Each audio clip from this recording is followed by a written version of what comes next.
सभी को उत्पन्ना एकादशी की हार्दिक शुभकामनाएं। आप सभी के जीवन में भगवान विष्णु और माता लक्ष्मी की कृपा सदैव बनी रहे, ऐसी मेरी शुभकामनाएं हैं। मैं डॉक्टर मनीषा शर्मा आप सबका हृदय से स्वागत करती हूं। आज के इस वीडियो में मैं आपको उत्पन्ना एकादशी के बारे में विस्तृत जानकारी दूंगी कि ये एकादशी की तिथि कब शुरू हो रही है, पूजा का शुभ मुहूर्त क्या है, पारण का समय क्या है। इस बार बड़ा कंफ्यूजन है कि हमें 8 तारीख को व्रत रखना है या 9 तारीख को, तो मैं आपको सभी जानकारी दूंगी। तो चलिए अपने इष्ट देव को प्रणाम करते हुए आज की वीडियो का शुभारंभ करते हैं। सनातन धर्म में देखिए एकादशी तिथि का विशेष महत्व है। जैसा कि हम सभी जानते हैं कि एकादशी तिथि भगवान विष्णु को समर्पित है। इस एकादशी तिथि पर माता लक्ष्मी और भगवान विष्णु की पूजा अर्चना की जाती है। प्रत्येक वर्ष माघ शीर्ष के महीने में कृष्ण पक्ष में जो एकादशी तिथि आती है उसमें उत्पन्ना एकादशी व्रत किया जाता है। यह व्रत माता एकादशी को समर्पित है। उत्पन्ना एकादशी इसका नाम कैसे पड़ा? क्योंकि इस दिन एकादशी माता का जन्म हुआ था, जो कि भगवान विष्णु के द्वारा ही हुआ था और उन्हें उत्पन्ना नाम दिया गया। माता एकादशी ने मूर नामक राक्षस का वध किया था और इंद्र आदि देवताओं को मूर नामक दैत्य से बचाया था। तो भगवान विष्णु उनसे अति प्रसन्न हुए और माता को उत्पन्ना नाम दिया। भगवान विष्णु ने माता को ये भी आशीर्वाद दिया कि आपको सभी एकादशियों में आपको श्रेष्ठ फल मिलेगा और सभी भक्त आपकी पूजा करेंगे। वो भक्त मेरे होंगे जो आपकी पूजा करेंगे। तो इस तरह से उत्पन्ना एकादशी का व्रत रखा जाता है माघ शीर्ष के महीने में। इस बार 8 और 9 दिसंबर को उत्पन्ना एकादशी व्रत मनाया जा रहा है, लेकिन उदया तिथि के अनुसार हम 8 तारीख को गृहस्थ लोग उत्पन्ना एकादशी का व्रत रखेंगे। ऐसा कहा जाता है कि 8 से लेकर 80 साल तक के बुजुर्ग लोग भी इस व्रत को धारण कर सकते हैं और शास्त्रों के अनुसार जो लोग एकादशी का व्रत शुरू करना चाहते हैं उन्हें उत्पन्ना एकादशी से ही व्रत को शुरू करना चाहिए। यह व्रत अत्यंत श्रेष्ठ फल प्रदान करने वाला है। ऐसा कहा जाता है कि जो भी जातक इस व्रत को धारण करता है उसको सभी पापों से मुक्ति मिलती है और अंत में मोक्ष की प्राप्ति होती है। तो चलिए जानते हैं कि ये एकादशी तिथि कब शुरू हो रही है और कब समाप्त होगी। देखिए एकादशी तिथि का प्रारंभ 8 दिसंबर को प्रातः 5:06 से आरंभ हो रहा है और इसका जो समापन है वो 9 दिसंबर को 6:31 पर होगा। तो उदया तिथि के अनुसार 8 दिसंबर को शुक्रवार को यह व्रत रखा जाएगा, लेकिन कुछ लोग 9 तारीख को भी यह व्रत रख रहे हैं। तो दोनों ही दिन अच्छे हैं, लेकिन ग्रस्त लोगों के लिए 8 तारीख शुभ है। वैष्णव लोग 9 तारीख को व्रत रखेंगे। तो जो लोग 8 तारीख को व्रत रखेंगे उनका पारण का जो समय है वो दोपहर में 1:15 से 3:20 तक का है और जो 9 तारीख को व्रत धारण करेंगे उनका पारण का समय 10 तारीख को प्रातः 7 बजे से 7:45 तक का रहेगा। देखिए जो 9 तारीख को पारण का समय उसमें हरिवासर जो खत्म होगा वो 12:45 पर खत्म हो रहा है। तो हरिवासर में हमें अपने व्रत का पारण नहीं करना चाहिए। व्रती को हरिवासर समाप्त होने का इंतजार करना चाहिए। तो हम हरिवासर जब समाप्त हो जाएगा उसके बाद ही एकादशी व्रत का पारण करेंगे। तो चलिए अब जानते हैं कि इसकी पूजा विधि क्या है। सबसे पहले ब्रह्म मुहूर्त में उठना है। आज के दिन गंगा जल का इस्तेमाल अवश्य करिएगा।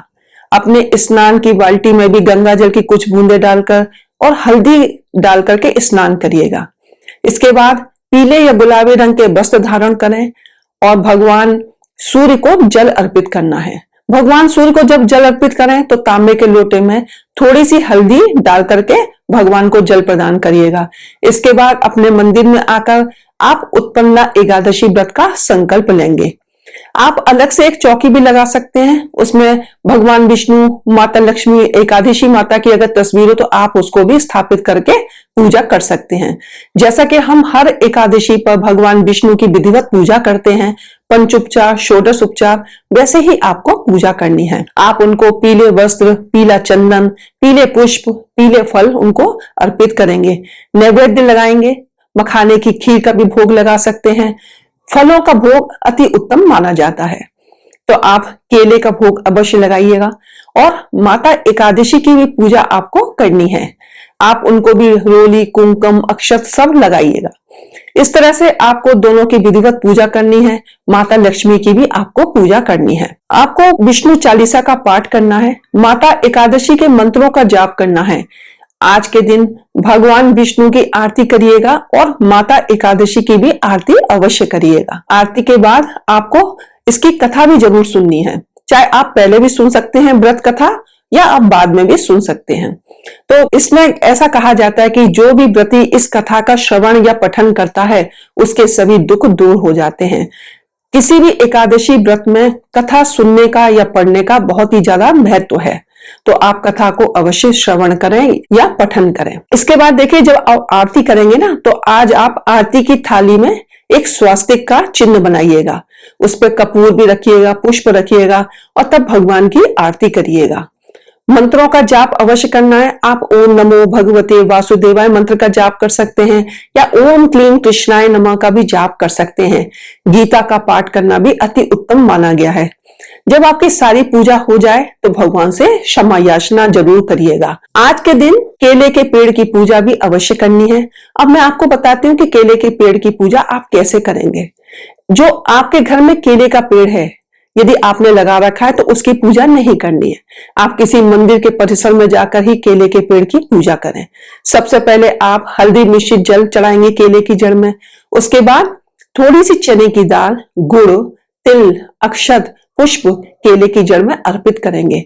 एक 5 रुपए का सिक्का भी लेके जाइएगा और उसको भी केले की जड़ में समर्पित करिएगा। एक देशी घी का दिया केले की जड़ के पास रखिएगा। 21 परिक्रमा आपको केले के वृक्ष की करनी है। ओम नमो भगवते वासुदेवाय मंत्र का 21 बार जाप करना है। इस तरह से आपको विधिवत केले के पेड़ की पूजा अर्चना आज करनी है।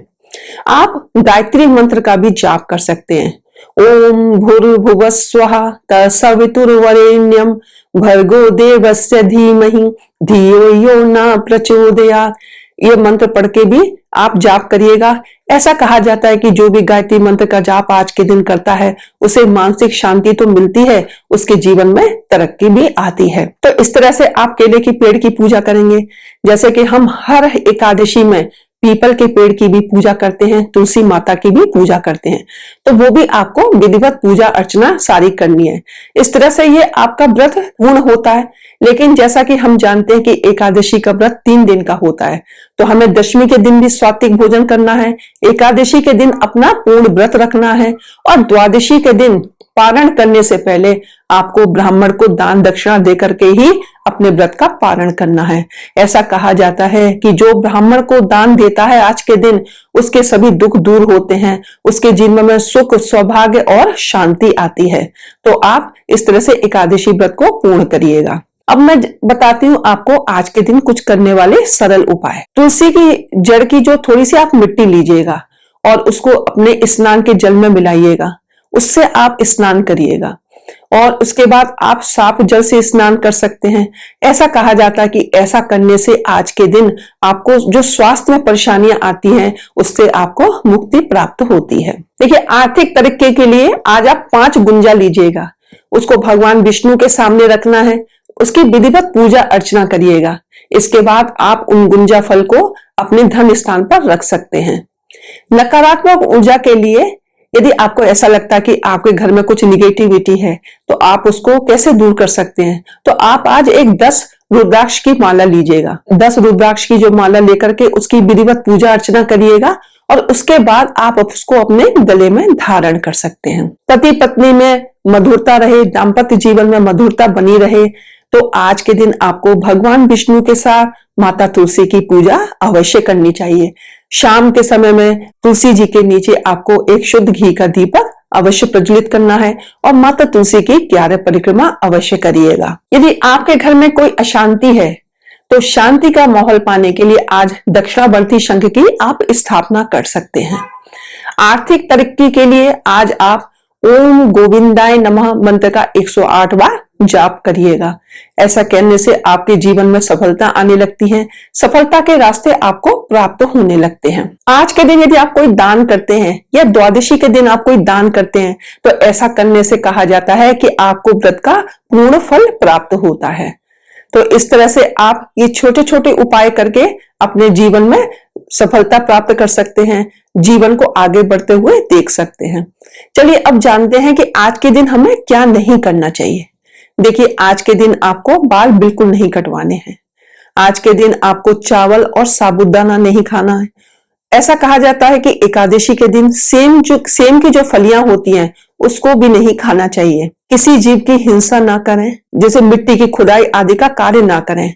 ऐसा इसलिए कहा जाता है कि हमारे हाथों कोई भी छोटे छोटे जो जीव जंतु होते हैं, मतलब उनको किसी तरह की हानि ना हो। क्रोध ना करें, वाद विवाद से बचें। तो इस तरह से ये छोटी छोटी हमें सावधानियां रखनी है। तो इस तरह से आप सावधानियां रख करके अपने व्रत को पूरा करिएगा और व्रत का फल आपको अवश्य प्राप्त होगा। तो चलिए मिलते हैं अगली वीडियो में एक नई जानकारी के साथ।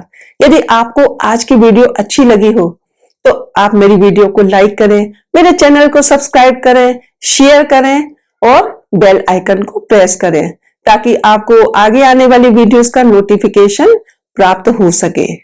हर हर महादेव, जय भोलेनाथ।